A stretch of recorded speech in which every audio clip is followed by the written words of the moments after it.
the public to observe the board conducting district business. Therefore, audience members may address the board during the designated audience items section on the agenda. If you have any printed materials you want to give to the board members, you must provide them to the board secretary, Norma Perez, or to me, and we will provide them to the board.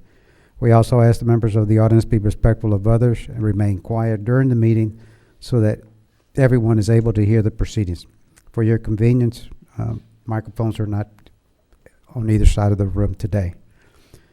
Please speak directly into the microphone on the podium here to answer any questions during the meeting. Thank you.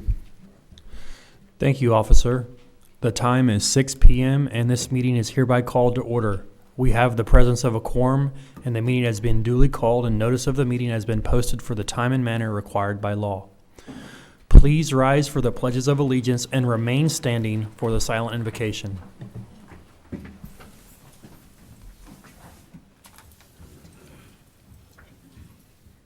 Pledge allegiance to the flag of the United States of America and to the republic for which it stands, one nation, under God, indivisible, with liberty and justice for all.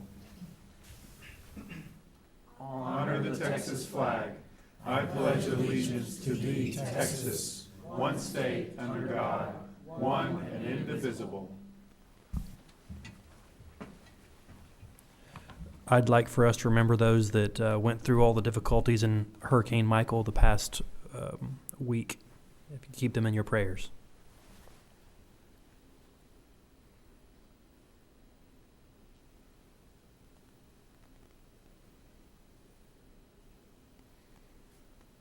You may be seated.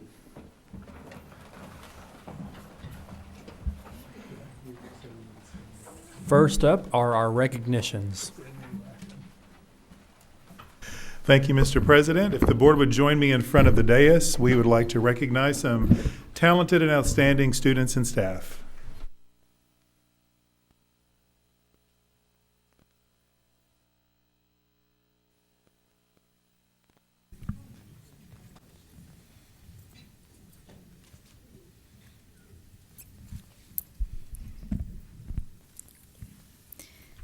Mr. President, Dr. Dupree, members of the board, we have some outstanding students we'd like to introduce this evening from Lake Olympia Middle School. Could we please have Jubilee Reggie, Shalom Okiliki, and Marian Oleon. They are 8th graders from Lake Olympia Middle School, and they were chosen by their principal to lead the pledges of allegiance for their leadership. They're all part of the National Junior Honor Society.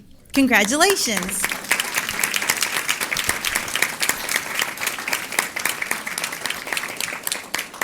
Thank you, ladies, for being here this evening. We appreciate you.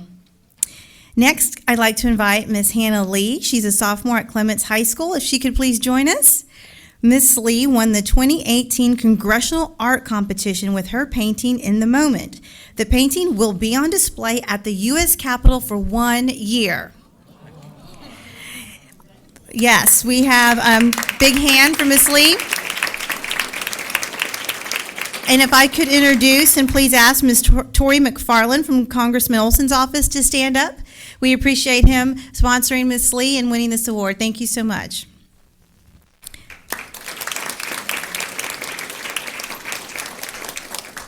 Next, I would like to invite Ms. Shannon Nelson and Jessica Edwards, physical educators at Ridgemont Elementary. If you ladies could please join us up front.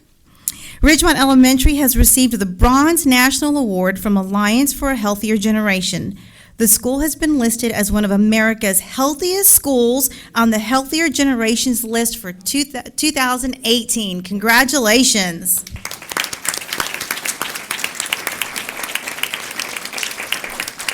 Thank you for all you do for our students. That concludes our recognition for the evening.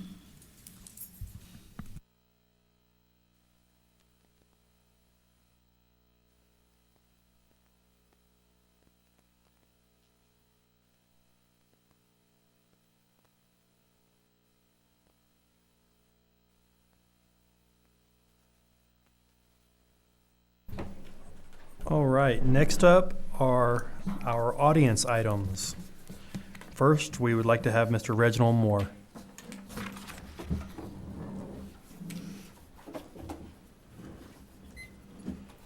Mr. Moore, you will have 3 minutes, and you will have a 1-minute warning from Mr. Rosenthal. Or is it 30 seconds? 30-second warning from Mr. Rosenthal. Once again, you have 3 minutes. Okay. Yes, Reginald Moore. Back in 2011, here to talk about the project at the James Reed site. As you're well aware, there are some graves that were found there. Back in 2003, I addressed the city of Sugar Land and Newland Development about the fact that there need to be archaeological studies done on this particular site that encompassed 2,000-some acres. During a period of time, y'all bought this site in 2011. It brought to my attention that y'all also had the opportunity to purchase another property before you purchased this property here that's on the James Reed site with encumbrances. Someone on the board during that time decided that it would be more feasible to have to buy property with encumbrances on the prior to the property that you were additionally going to buy in 11, and you bought a property with encumbrances. Newland Development sold you guys this property, and if you guys did not do your due diligence and you say you didn't have any idea that we had these encumbrances on them, you should have done an environmental study. There was a lot of history that was already done on this property. At this time of the closing, you should have done an abstract of title. You should have done an appraisal report. All that would have disclosed the all the way back to the inception of the tract of land that had possibilities of encumbrances on it, and the fact that it may be graves on this site. Army Corps of Engineers back in 2003 suggested to the city of Sugar Land and New Development that they do archaeological studies. The city at that time put the property in Newland Development's hands. It was a private hands. They did not have to do archaeological studies. There has been a lot of dollars wasted from a bond that was passed here, and I believe Mr. Dupree, I believe Mr. Veronica Soap have been talking. Mr. Camardo was here, not here during the time of 11, but possibly some board members. The public knows the fact that y'all had opportunity to buy an additional tract prior to this. And if Newland Development sold you this property with these encumbrances on them, that meant that you guys didn't know about it, or they did this in a deception. So if it was deception, then you guys need to hold Newland Development accountable for the fact that you guys are using bond money to be able to do this archaeological studies, take care of these bodies, and the fact that these graves may even have to stay, these bodies may have to be put back in the ground that they're in, instead of the fact that they may have to go to Imperial Sugar Land site. Those are ongoing things that we're working on as a task force. And it's been told to me that also that if you guys are trying to pass a bond, if you guys are trying to pass a bond, coming up in November, how can you say that you've been good stewards of the bond money that you have if you don't hold Newland accountable? Bring them some court actions. Talk to Mr. Camardo about that, Dr. Dupree, and what you need to go forward. Because the media is calling me from around the world and asking questions. Why were y'all good stewards? They know about the fact of what happened in 11. Okay, so if you guys are trying to pass a bond and you wasn't good stewards of this, what makes you think you're going to be good stewards going forward with the new bond money? And it was the last little excerpt here that says from Historical Commission that the Historical Commission has no authority, ultimate decision to whether to do destructive analysis and perform tasks. No position of destructive testing remains. So y'all don't really have, the Historical Commission don't have the authority. Y'all have the authority over all this and the task force. So I appreciate if y'all can move expeditiously, hold Newland accountable so that we can recoup some of the money, get a memorial and museum done, and make sure that y'all are being good stewards and not negligent and be co-conspirators of problems. Thank and you. not being part of the solution, but part of the problem. Thank you, Mr. Moore. We appreciate you. Up next is Dr. McDaniel, excuse me. Dr. Caleb McDaniel. All right.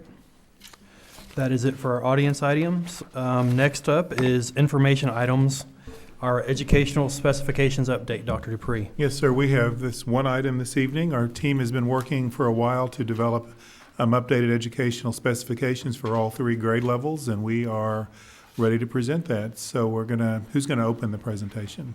We've got Ashley Dixon and Stephanie Williams on our team, as well as a representative from PBK, I believe.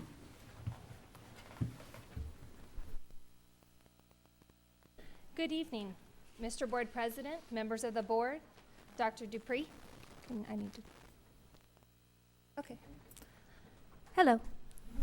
We'll try this again.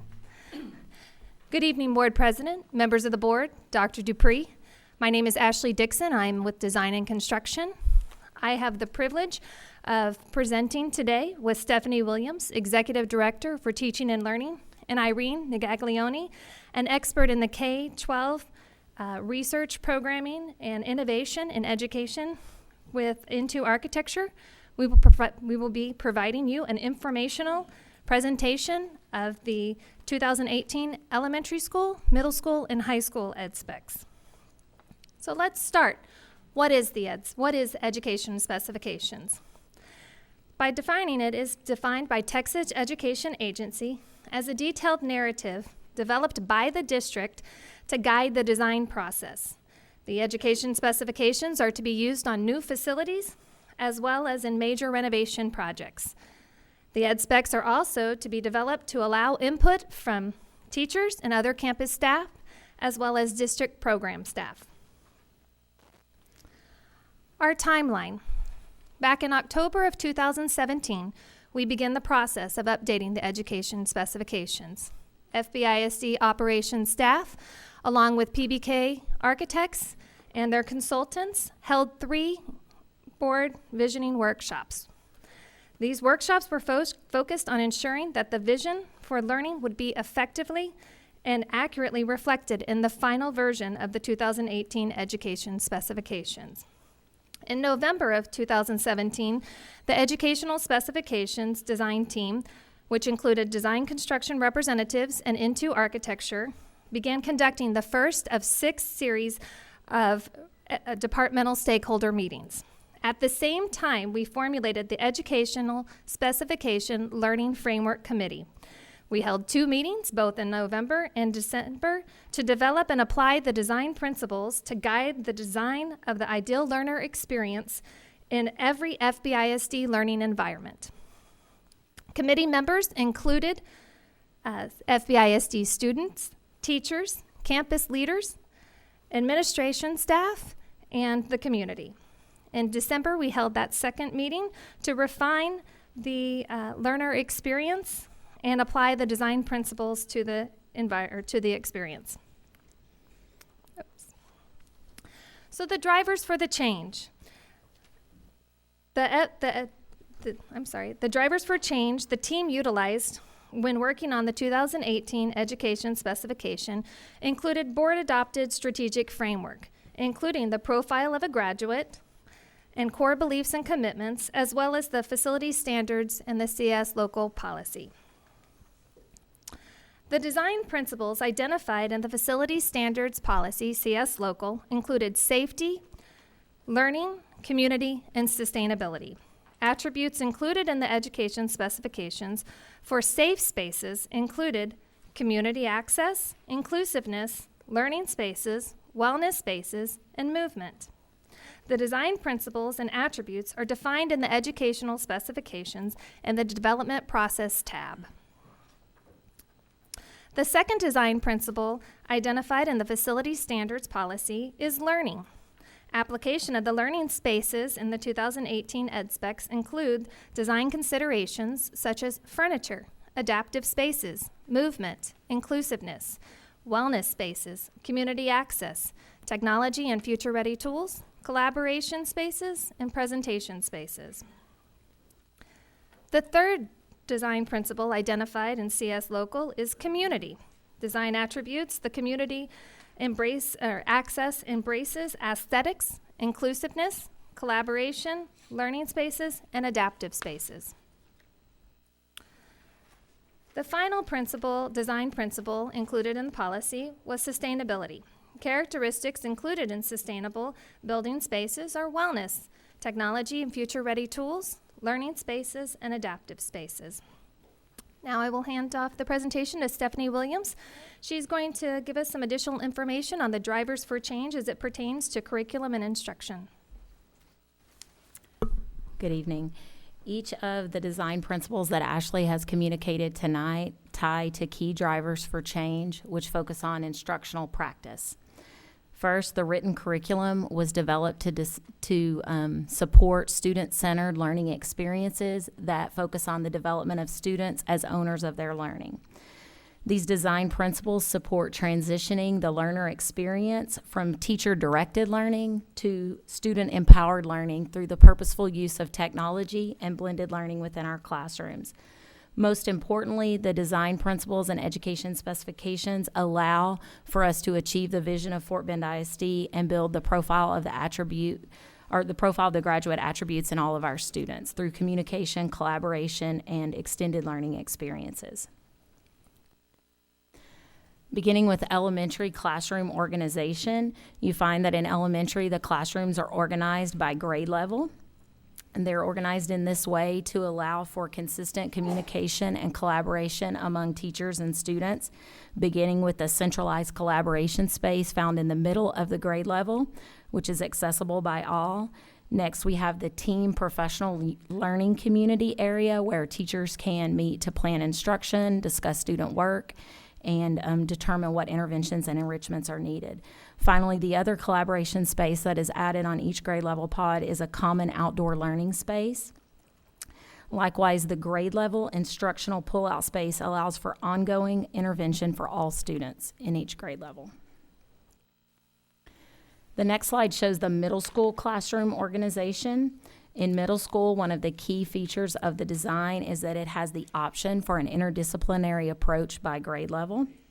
This interdisciplinary approach offers collaboration both within middle school classrooms and outside of those classrooms in shared collaboration spaces known as the multipurpose or large group instruction room, along with the STEM lab spaces. Professional learning community rooms are positioned within the grade level to promote teacher collaboration across and within content areas. Finally, if you look at the diagram to the left, you'll see the centralized location of instructional pull-out spaces within the middle school to allow for the maximum use to accommodate the 6th through 8th grade student needs for intervention. The final slide shows the high school classroom organization. It is similar to middle school with its flexible design to accommodate for both interdisciplinary and departmental approaches by grade level. It includes the instructional pull-out spaces, which are centrally located and allow student access, along with digital STEM labs and large group instructional spaces in each classroom pod. Within all 3 levels, the educational specifications were designed to allow for flexibility in form in order to support the desired instructional function at each level. At this time, I'm going to turn the presentation over to Irene Nagagliani, who will discuss key outcomes in classrooms.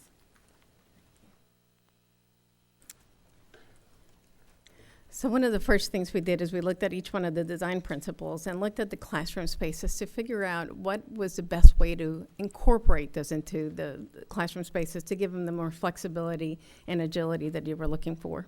And on the slide, you see a comparison of what the elementary classroom would look like versus what a secondary classroom would look like. You see some things that are very, that carry to both levels because that was important to incorporate some of the things like agility, flexibility, and the use of adaptive spaces. So some of the key elements that you could take from these spaces, you will see the furniture is laid out in different patterns, and there's a variety of furniture pieces so that we're trying to align to diverse learners and diverse opportunities for learning. The second thing is transparency. We show transparency to those collaboration spaces that Stephanie talked about. You see a little bit more at the secondary level than you see at the elementary level, and that is very intentional. At the secondary level, we feel that there's a little bit more privilege and opportunity for the students to go out, whereas the elementary level, sometimes that transparency could be a little distracting. So we have that opportunity so that you can spill out learning into collaboration spaces, but do it on a level that is contained to the grade level that the students are in. There's also transparency to the outdoors, the importance to the connection to the outdoors and the introduction of natural light into the spaces is something that really needed to be addressed and accentuated. And then the last thing is you will notice in each one of them there's that zigzag dash wall that is a folding marker board magnetic wall. And again, it addresses your design principles about adaptability and adaptive use of spaces and the possibility of collaboration within the classroom areas by two teachers or a group of students together. It enlarges those classroom areas to provide for a different setting for different types of activities to take place. By proposing these folding walls, these are, again, marker board full height, so it allows for opportunities for additional presentation space, which goes again to your design principles. It is magnetic, so it gives you the opportunity to display student work, which again goes to your design principles. And then the last thing, these walls are incredibly acoustically sound, so very different from the traditional folding according walls that you had seen in classrooms before. So it gives you the opportunity to enhance your sound, your classroom environment altogether. As part of the overall educational specifications, we've included a building summary, and this executive summary kind of is a highlight of all those components that need to be included in your learning spaces. And this gives a quick snapshot to a design team, to anybody to look and understand what are the goals for future learning environment, what are your goals for acoustics, et cetera. So we took each one of these systems and highlighted those main components that needed to be addressed. The specifics of each one of these, as far as building systems and utilities and sustainability, are part of your technical design guidelines, but this establishes the major goals in areas that need special attention. Again, acoustics being incredibly important, safety and security, et cetera. The other part of it is that since it's a few pages long at the beginning of the educational specifications, if there are changes in codes and regulations, if you have changes to sustainability goals, et cetera, you only replace this section without having to replace the whole educational specification. Each space in the building has the same layout as you can see on the screen. You start by identifying the space, the number of spaces there are of that type, the capacity for those spaces, the area, and then any general comments about them, relationships to other spaces, key important elements that people need to pick out. We then talk about the space, what happens in those spaces, what are the activities that take place. We show a more focused adjacency diagram in some cases that really focuses on those spaces that are immediately adjacent to those spaces. Then we talk about the learning activities, tying it back to the learning framework so that we make sure that the curriculum goals and your educational goals are fully aligned to the spaces that we're providing. For each space, there's a layout. It's a proposed layout. It doesn't mean to limit the design teams. It just gives an idea of some of the key elements that need to be included. And then we have a chart that shows anything that is provided within the contract versus things that are provided outside of the contract. And the goal of that is to make sure that while some of these items are not in the contract, that they are accounted for in the spaces of their plans. So things that you might be providing later, like a copier, that there's provisions for power and data and those, for those materials and those systems. So as a highlight and summary of the differences between the 2015 elementary ed specs and the 2018 elementary school ed specs, you can see the difference in the spaces overall. The overall square footage increased slightly in the elementary to 121,666 versus the 120,460 that was there in the 2015 elementary ed specs. Some of the key changes, there's an increase in the academic classroom area. This is for the allocation of larger collaboration spaces and some of the spaces to support learning.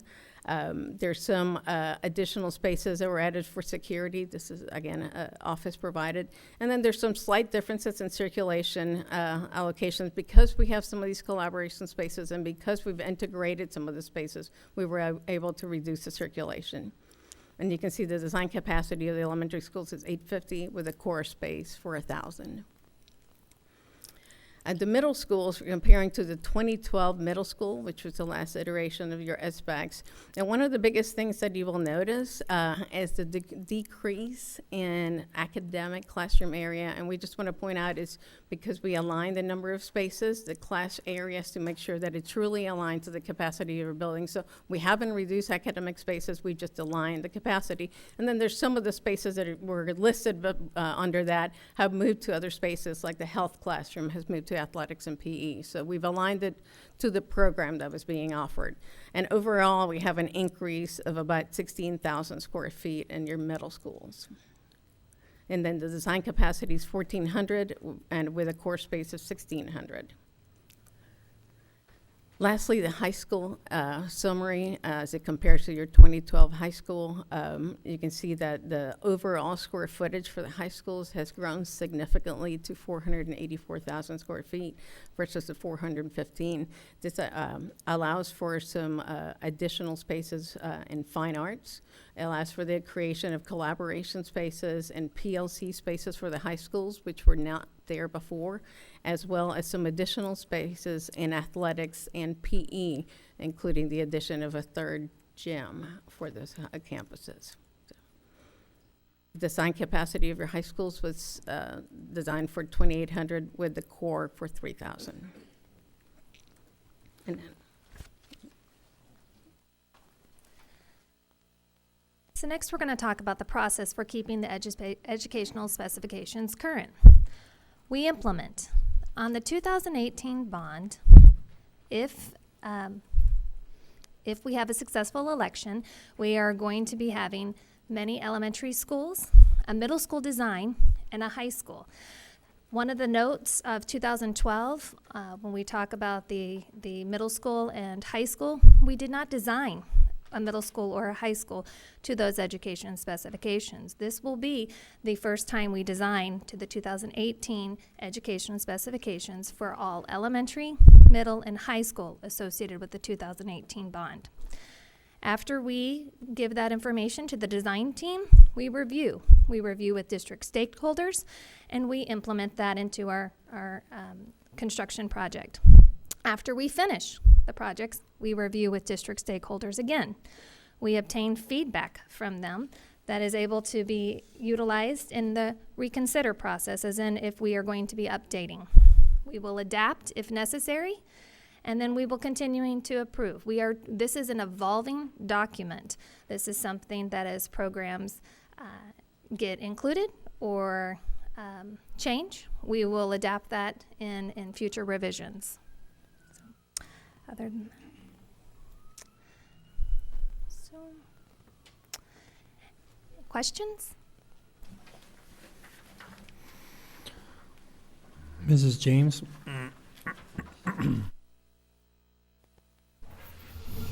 Thank you, ladies, for that presentation and for all the hard work over the many months.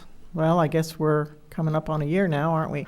Or maybe we're past a year of working on it. So thank you. I appreciate that, and I appreciate the presentation tonight. So I have a few questions. One of them you kind of brought up a little bit, talking about our policy CS local. And I guess I was struggling in coming up, help in understanding the connection between this new set of ed specs and the district goals, the new district goals established by the board. And I felt like in policy CS local, it talked about establishing and defining educational adequacy. And I'm struggling a little bit with how and where that's defined. And then maybe how this is getting us to meeting our board goals. Just doing education differently in Fort Bend ISD. So I'm not sure who gets that complicated question. Maybe it'll be a group of you. It may be a group. I'll take the last part of that around how it helps us get to our goals in Fort Bend ISD. So, of course, goal one is all students having access to the curriculum, and the arrangement of the classroom structure allows for ease of access for both intervention and enrichment activities.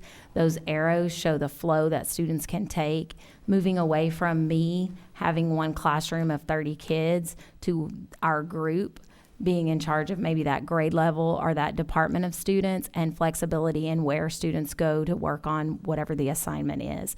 So really, what we were looking for is how does this form meet the function today and into the future? And we know that more and more learning has to be student-centered so that students have choice and voice in how they're showing what they know. And so we were hoping that by designing a flexible space and taking away, for instance, a traditional computer lab and putting in a space where a STEM activity or a makerspace could happen, that we were providing flexibility to teachers and students in that environment.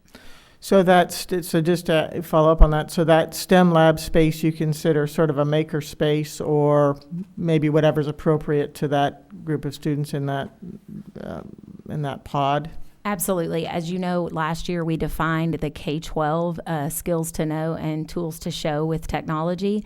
And so currently we have coding and robotic tools throughout the grade bands that students could use. So that would be a place where a group of students, even a portion of a classroom, could go and utilize that or work on some sort of project-based learning as we move in that direction.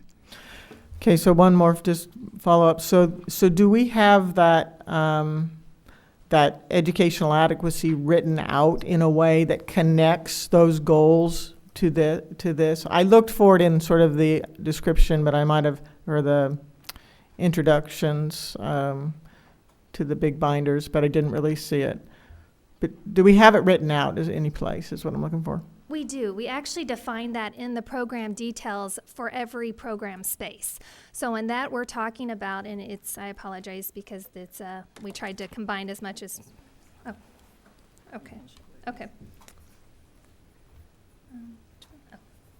Okay, right up here indicates the program details. It's the description of spaces and usage. Then we talk about down here the learning activities that occur in each space. We also talk about the other activities, and then we define the content. So it's not an overreaching, it's application. We actually do it by space. So every space that we have will be broken down in that. Okay, well, I'll take a look at the binders and see what I can see in that. So thank you. Thanks for pointing that out. I can't really see that. Probably people at home. Sorry. Would you like me to point this way? No, Sorry. well, I didn't actually realize you were pointing over my shoulder, so All right. that's okay. That's all right. Okay, so then another thing that you mentioned a little bit about innovative furniture and different types of furniture. So is that outlined any place? I mean, you have the pictures there, and yes, it shows different types of things. How is that written out? And I'm thinking about just a variety of things, including stand-up desks. Well, I'll start that. So to let you know, this is our first round at it. We also are doing a furniture fair later this fall. That's going to be included many different types of furniture selections, so we'll be updating based on the information that we get there. We'll also be putting together a furniture bid based on findings from the furniture fair, and more information will come about that process and what all is included, how we will extrapolate information for that fair to help us select what furniture pieces to put in our new facilities, and also in the furniture replacements that we will have associated with the 2018 bond. Okay, well, that sounds really exciting, because assuming we've got a description of what we want to go on in the spaces, then I'm sure the educational experts in our district will be able to figure out what the best furniture is, because we want to do things differently. And I just want to reiterate that message, that we want to do things differently, and we want to think about how we can best facilitate that. And it's sometimes the path of least resistance is, well, this has worked before for the last 100 years, so we'll just keep on doing it this way. And I don't think that's in the best interest of our students. So I just want to reiterate that. I'd also like to, in one of the pictures that I looked at, I don't think you have one here, it was a picture of a library. And surrounding the library, and I'm going from memory, but it seemed as if there was broadcasting and journalism and some other kind of activities. So my first question, or my first thought is, how are we using our libraries? I've been in a couple of schools recently, and they're very sparsely appointed, let's just say.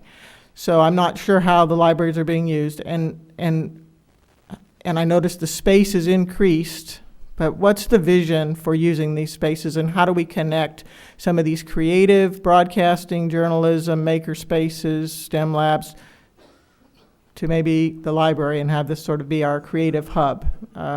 What's the vision for this? That's exactly the direction that we want to go. The library specifications, the standards for libraries were changed over the summer, and so our library specialist is working with librarians to redefine how those specifications will come alive within Fort Bend ISD classrooms. And we do see the library as a hub for student presentations, opportunities for maker spaces, and other collaborative work that could occur through the technology that may only be accessible in the library. Like, for instance, if we wanted a smart board there that students could use to show a code.org activity, they could go in there and other students could float through in order to see that. Yeah, so that's good. And just one thing that I noticed in some of the presentation here was when we have certain items, features, if you will, that we want to use in multiple ways, we have to remember we can only use it in one way. So if it's a folding door that we might want to open and close, we can't hang work on it because the work will be crushed or ruined or lost and those types of things. So Actually, that was one of the questions that I had about those folding doors, and now the new fold allows for some of that work to stay up. You just can't tape it across the fold. So there is a little bit of an increase in use of student work within the functionality of those boards. And you don't have to open them and close them all the way. You can do one panel at a time. Okay, well, that's good to know. And Stephanie, I'm really glad that you and I think the same way. That's really great. Thank you, You're Ms. my- James. You're asking the same questions I am. Okay, another not complaint, but comment we get quite a bit from people that work in our schools, or particularly the children who eat lunch there. It takes a long time to get through the lunch line, and it takes a long time to get served their food. So what features, or how can you speak to that problem? How have we solved that problem? Yeah, overall, the dining area and the kitchen area are increased in size and added for the circulation of the serving lines to allow for movement to be quicker through it. So we met with your child nutrition department and try to address issues that have been there in the past and address that to move. We also specify locations of menu boards and things so decisions can be made quicker and kids can move through the line a lot faster. Plus a relationship between the dining area and the serving area. So again, some of the decisions could be made quicker, made your way through and make your way back out. So, and again, overall, the spaces were increased. Okay, and additional serving lines then, is that from what we have now? A lot of places we only have one or two kids being served at a time, or they're all in line in one or two spots. So is that? Well, anyway, I'm just saying that's an item, and We're also designing the kitchen and dining and serving lines to accommodate the core spaces. So that is the larger amount of students that we anticipate on the campus.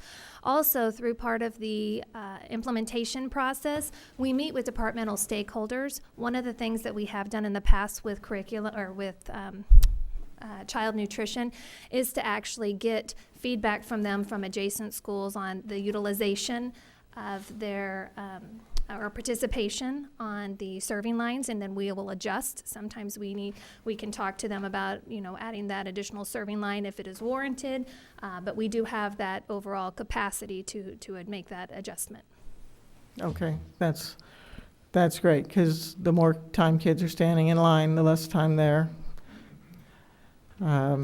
eating, which is important for their learning. So thank you. Okay, and my last comment that I would like to make, and this, I was particularly looking at the high school, but this has to do with equity in my mind. So I was looking at the space allotted and the between the boys and the girls in athletics. And I had some concerns that we have an entire building that we call the field house dedicated to boys athletics, and we have a shared space inside the building for the girls and the boys for PE and the girls athletics and a little bit of boys athletics. So I'm not sure, when I looked at the design, it looked the same as some of our older high schools that I've been in. And I was concerned that we haven't progressed the model a little bit further. So I don't know if somebody can speak to that or give me some ideas about how we gathered input on that, or if we might consider reworking that a little bit. I think this might be a group question or a group response. But as I reiterated, or as I stated earlier, we did not design any building to utilize the secondary education specifications from 2012. To let you know, from 2012, the amount of space allocated for girls' athletics was roughly 3,300 square feet. In the 2018 ed specs, with information that was provided both by athletics and PE for the girls' athletics, we are roughly 13,000 square feet. So we have added additional space. Things that were not included previously was one girls' athletic dressing area, and now we have individual dressing areas. We did meet and discuss both the boys and the girls and made accommodations and adjustments. But like I said, the 2012 ed specs were not designed on a secondary campus. So, okay. Right. Well, I'll just say, I think that's interesting, and I appreciate there's additional square footage, but I'm not sure that the spaces are equitable. When the boys have an entire building called the field house, and the girls have shared space inside, then I'm just mentioning that. So I'm not sure I understand football takes a lot of space, and I'm not necessarily saying we want the football boys inside, because that stuff gets really smelly. I had one living in my house. But I also, one example is there's a boys varsity baseball locker room, there's a boys junior varsity baseball locker room. There's a girls' softball locker room. I'm assuming that's meant that the girls' varsity and junior varsity would be in the same locker room. It just seems inequitable to me. So I would like for somebody to look at that a little more carefully. You can also add up some square footage on office space, bathrooms for coaches, dressing areas for coaches, the number of head athletic offices for coaches, coaches' offices in the field house square footage, a number of things, and you can see that it's not an equitable situation. So I'd like to say that, yes, it's maybe improved, and maybe it's an improvement over what was in the 2012 ed specs. It is not a big improvement over what is in practice in our high schools right now. And in some of our high schools, the spaces are inequitable. So I would like someone to look at it more carefully, please. Okay, we appreciate that feedback, and we'll be looking into that. Thank you. Thank you, Mrs. James. Mr. Rice. You're next. All right. Well, I would like to thank you all for this presentation, and I'm very pleased to see the educational specifications. When I first got on the board in 2010, we did not have educational specifications, and it wasn't until 2012 that we got educational specifications. So I think this is moving forward, and as you pointed out, Ms. Dixon, and we had educational specifications for elementary schools, but not secondary schools. And so I've known Ms. Nagagliani for a few years, and her expertise in this area is well known. And I appreciate all of the things that you have included in here, which will help guide any architect who is assigned a project to us to come up with the school that complies with the direction we have for our students. And good job. Thank you, Mr. Rice. Mrs. Tossian. Thank you, Mr. Burdine.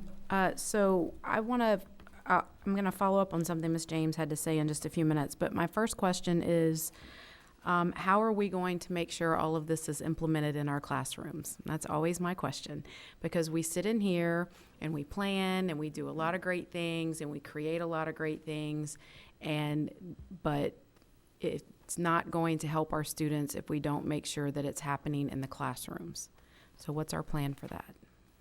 So the implementation of what we talk about in this boardroom falls on all of us as leaders. It starts in academic affairs with designing programming and curricular supports, and it transitions over to the Department of School Leadership in working with our school leaders to provide feedback around the implementation, and then through the partnership of our campus support team walkthroughs, where we have conversations each week around the instructional practice that we're seeing and how we move closer to the goals that we have in Fort Bend. Okay, so that sounds good, and I assume that when you guys are going to be doing walkthroughs or that type of thing, and I guess I'm specifically thinking like about like furniture, seating, because one of the things that we specifically is actually in a board goal is that we want our classrooms to be fluid. And the specific purpose of using that word was to ensure that our students were able to use the flexible seating and, especially our kids that are attention deficit and all those kinds of things, that they can move around and use some furniture that would really help them learn better.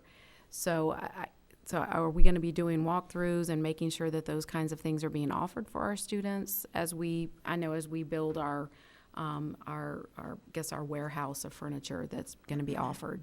So currently, we look at the grouping of students, whether it's whole group, small group, or individualized instruction on our instructional walkthrough. Once the furniture fair is complete, I'm certain that we would be noticing how that furniture was in use. Already, we notice that when we go to EDGE and we look at the library modifications with the action-based learning equipment. That's not something we document on a walkthrough, but it is certainly something that we look for when we're in those classrooms. Okay, good. Well, so I would suggest that you guys think about documenting it just to make sure that it's happening. And the reason I say that is because so I've been in a couple of our schools lately, and I've specifically noticed, like I visited Sienna Crossing Elementary, and I noticed some teachers using those different seating methods, and you can see the students actually more engaged, some of them, when they're using, and then other classrooms, not really. It's just more traditional seating. So I know our teachers sometimes have a mindset, or they have a philosophy with how they set up their classrooms. And, I favor teacher autonomy, but at the same time, if we're creating ed specs, it's for the benefit of our children. So I think we just want to be sure that all of our teachers are taking the opportunity to use those things for the betterment of kids. Okay, thank you. Are we doing any training for our teachers on these education specifications or the benefits of the various flexible seating and just the layout of the rooms and, using the instructional pull-out spaces and those kinds of things? So that's something that we started this year with the Early Literacy Center. One of the first trainings that they had was around how to set up their classroom to support the different types of instruction that students at that age would use. And I know we saw that when we were in the walkthrough out there the other day. So it's very important to us that we model that for teachers and then provide time for them to go and make that setup. Okay, good. And then how are we going to be adding, or I know that we've talked about this before, adding these types of spaces into our older schools. I know we're going to be doing some additions at some of our schools, and I assume we're taking the ed specs into consideration. But have we thought about, Mrs. James's question about the library is a good one, because I think we may, especially as we go more to technology and away from books, we may have some spaces freeing up in our older buildings that can be incorporated. Are we doing that, number one? And number two, how are we ensuring that this is happening in those campuses? So as part of the 2018 bond, we have educational adequacy grouping that includes furniture, I believe, to 15 campuses. That will be a furniture deployment based on the education specifications. We also have educational adequacy for fine arts spaces. When those spaces and major renovations get done, we will actually match what is required in the education specifications. We also do that in educational adequacy for athletics. When we're talking about site development, the tracks that we will be putting out, we will match those to what are called in the education specifications. So yes, I believe we're addressing it. Now, do we have opportunities for improvement? Absolutely. We also are working with the Education Foundation when they are working on getting grants. We are looking at them in my office. Department, the person who's in charge of the furniture deployment will be providing leadership, recommendations, giving links to where they can find the furniture that we are putting in on these campuses, so that when they're writing those grants, we can align with that and not get items in there that may not meet our needs. So we are trying to align outside of design and construction and with curriculum, but also with some other user groups as well. So. Okay, good. So thank you for that, and that's good to hear. I do want to make sure that we're looking for opportunities within our older schools of how to utilize space, because one of the things that was critically important when we did the elementary ed specs was to put in the instructional pullout space, and that's not just a design and construction thing. That's that educational adequacy piece. So I want to make sure kids in our older schools are getting or have the opportunity to have that teaching and learning that instructional pullout space offers.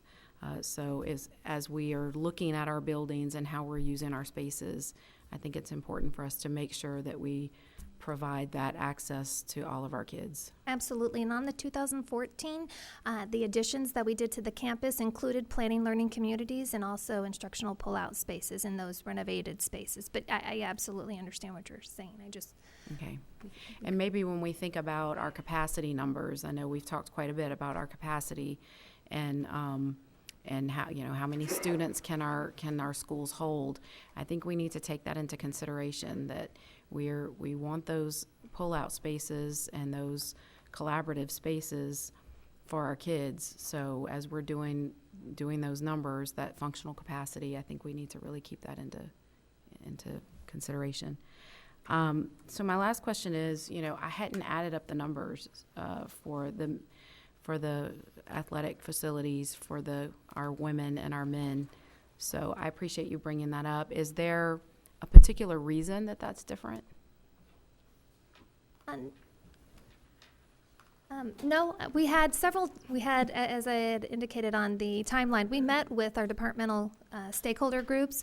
We had representatives from both boys and girls athletics. We also had representatives from the PE spaces as well, and took their information and aligned those with things that we are seeing in other districts as well. We same thing, we did that with fine arts, is we had an initial meeting to talk about what is their want, and then we aligned that with what we've seen in other districts and made some recommendations based on that information. So, but we'll definitely review that and see if we can get some more information for you guys. Well, sometimes people don't know what they want until we give them all the information.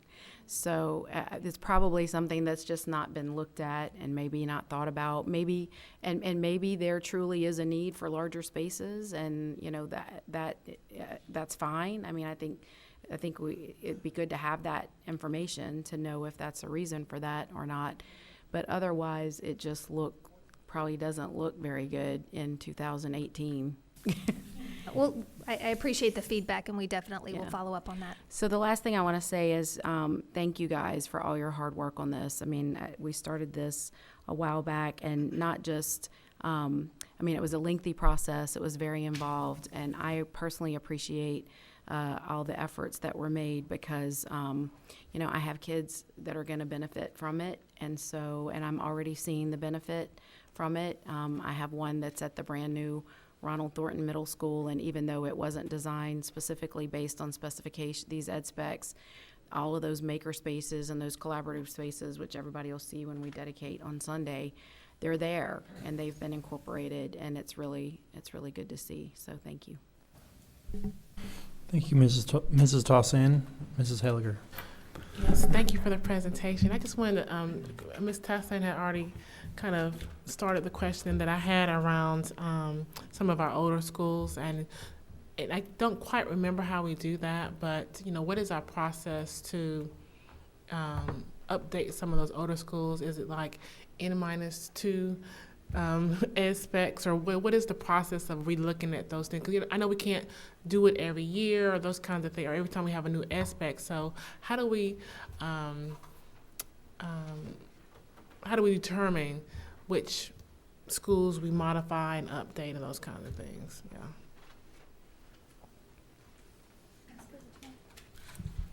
Yes, ma'am. So what we did this time around was we looked at the schools with the greatest need, and those were the 15 that we included, so that we wanted to be able to bring as much change as possible. We're utilizing, as they said, furniture into it.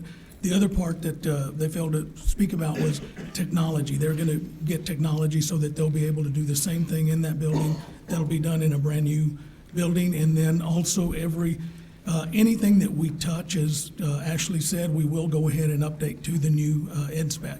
But to get back to your question, we went with the schools that we felt after meeting with the curriculum and all had the greatest need, and those are the 15 that we included. They were on like older aspects, like, you know, I don't know. I came in, I think we were doing 2014, we were doing some in 2015 too, I think.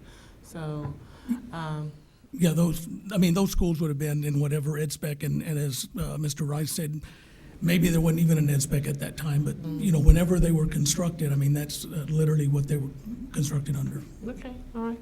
And I know you mentioned that all the schools in the 2018 bond will be on the new ed spec. I know we've already started, I think it's elementary school 51. So is that one going to be using these ed specs?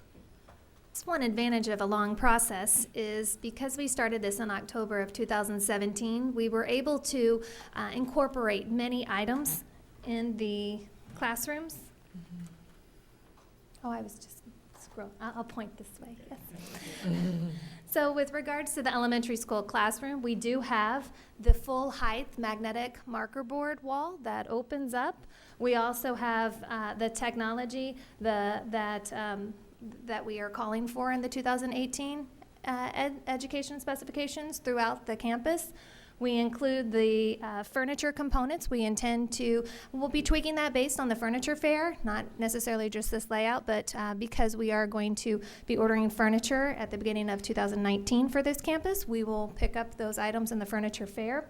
We have the millwork. We also have the classroom pod layouts. The collaboration space for an elementary school is similar, but is not at the same square footage as for elementary school 51 as it is for the 2018. That was some additional feedback that we received later on as we were already out of the design process. So I think I heard you say that, I interpret what you said, Okay, is that there's some things in elementary school 51, but not all things. I'd say a majority, but yes. I Okay. think that because this process was something that we were actively involved in, and the departmental stakeholders, when we met to design 51 and to refine the design from Madden for elementary school 51, we had already started to have these conversations with into architecture and made sure that we were incorporating as many as we could. Yes. Okay. All right, thank you. That's all I had. Thank you, Mrs. Elliger. Mr. Rosenthal. Yes, thank you. On these spec sheets, when you talk about circulation, I know you mentioned cafeterias and cafeteria lines and whatnot. What else is included in that? And that circulation total at the end? Yeah. That's on here. Yeah, that includes all the corridor spaces, any lobby entry spaces, any really stairways, anything like that where Hallways. people are moving through the building. Exactly. So yes. hallways as well, okay. So I was just curious, because I know that a lot of times when we hear about overcrowding, it seems like a lot of it happens in the hallways. And I don't know what to do about that unless you stagger movement times. but it seems like, with the exception of the high schools, it seems like the circulation space is decreasing, not much, but a little bit at the middle school. And, a couple thousand square feet at the, so how does that impact movement through the school? So in the new educational specification, we have rooms called out. We have programs for spaces like restrooms, storage rooms, et cetera, many of which on the 2015 ed specs were part of that circulation number. So we have pulled those and Okay. program spaces for that. So then the circulation is more truly circulation. The other thing is, as we have with these collaboration spaces that you have the opportunity for circulation to weave through some of these collaboration spaces as well. So you're actually enhancing your circulation opportunities through the building throughout the Okay. day. So Okay, so in other words, in the 2015, I'm just looking at the elementary. So in that circulation, there, you may have included